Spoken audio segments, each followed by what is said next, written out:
Comes Tilly, here he comes. Good job. Go for it, guys. Right there he is. Give him a heart. Oh, good job.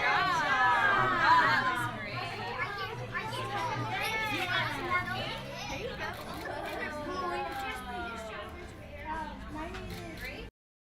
Hi, my name is Kristen. I'm one of the killer whale trainers here at SeaWorld of Orlando. We get the question a lot, how is Tilikum doing? Well, actually, the truth is he is doing great.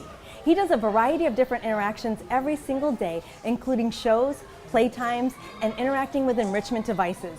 He spends a lot of time with his grandson, Trua, who is 9 years old. In fact, in this video clip here today, you can see him and Trua playing together.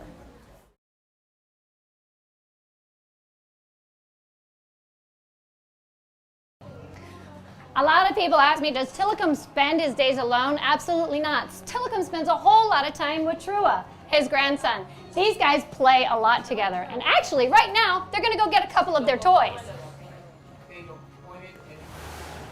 So guests at SeaWorld might see Tilikum swimming in front of our large underwater viewing panels. They might see him playing with toys. They might see him in a show. Or they might see him at rest. Because you see, like all animals, killer whales do rest. When the public interacts with Tilikum behind those large panels of glass, that's one thing. But the shows are when they really get engaged because he sends so much 55-degree salt water into their laps that there's nothing else for them to do but engage with Tilikum the killer whale.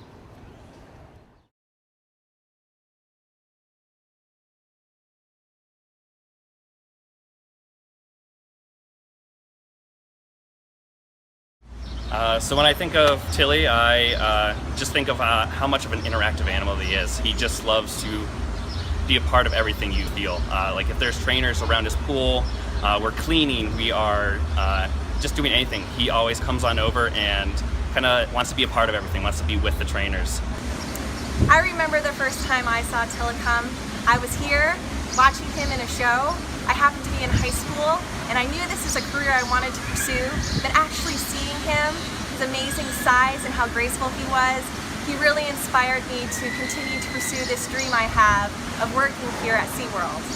One of my favorite things with Tilly is when he does a slide out and I run up there with him, and as he comes out of the water, you can see the guests and the children react to him. They actually jump out of their seats because he comes up and makes a splash, sticks his tongue out, and it's just so amazing. It's not a job. You come here because you have a passion for these animals and you become a part of this team or family, so to speak, of trainers that love these animals and work with them. As you do that, the whales become a family to you as well. And we're all a family that's here that, you know, tries to inspire everybody else to care for these animals.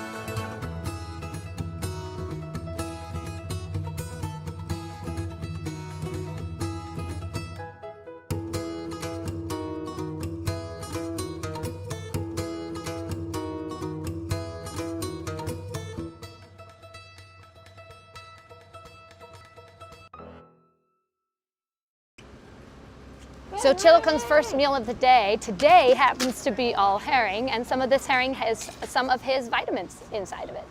I really like the way Tilikum looks this morning. He looks bright, he looks engaged, and he's eating really well. So let's say in that initial observation, I notice an animal is swimming differently than other animals or breathing a little bit differently than I'm used to. Well, without hesitation, we'll pick up the phone and we'll call the veterinarians. So as the veterinarians, we come out on a routine basis to do exams, but we really count on the trainers to be our eyes and ears. Knowing the animals as individuals and knowing how they interact with each other and with us, it's all a part of being able to read their behavior. And we do a full body exam on that animal. We'll check inside the blowhole, smell their breath, look inside their mouths and check and make sure that they're eating okay. Preventative medicine is a big part of what we do, and that's just essentially a wellness check where we're going to do an exam, get blood work that's going to give us baselines. We've been working so hard to prepare the animal to be able to give the sample or the exam to the vets. So for an ultrasound, we train the animals to keep their body at the surface so that the veterinarians can read their ultrasound. Sometimes we'll get what we call a blow sample, which allows us to look better at their respiratory tract. We can get gastric samples, which tells us what's going on in their stomach, fecal samples, which tells us what's going down further in the digestive tract. We can get urine samples, which gives us an idea what's going on with their kidneys. With Tilikum specifically, well, he's one of our older, more mature whales, and so I will assess his behavior, but then I'll go to some of these guys who are with Tilikum 7 or 8 times a day, 6 or 7 times a week, and I'll say, you know, this is what I'm seeing, do you see it too? We might see for older whales that their kidneys aren't functioning quite as well. So we'll start looking at those kidney values to make sure they might need additional hydration. And if we institute additional hydration, how those kidney values are responding to what we do. We're a team that we rely on each other to provide the best possible health care for those animals.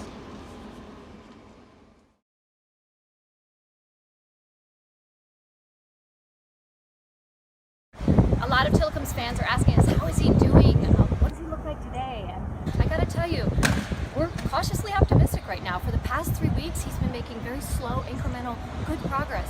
When he came out of the med pool, he had been there for a while and he wasn't swimming a lot, but every day he's swimming a little bit more. Just recently he started playing with toys, and just a couple days ago we were able to get him to slide out onto the scale so we could get an accurate weight on him. So this is all progress, and talking with the vets, they're telling us his blood work is getting better too. So it's a very guarded situation, but we're pretty excited about the little progress that he's making.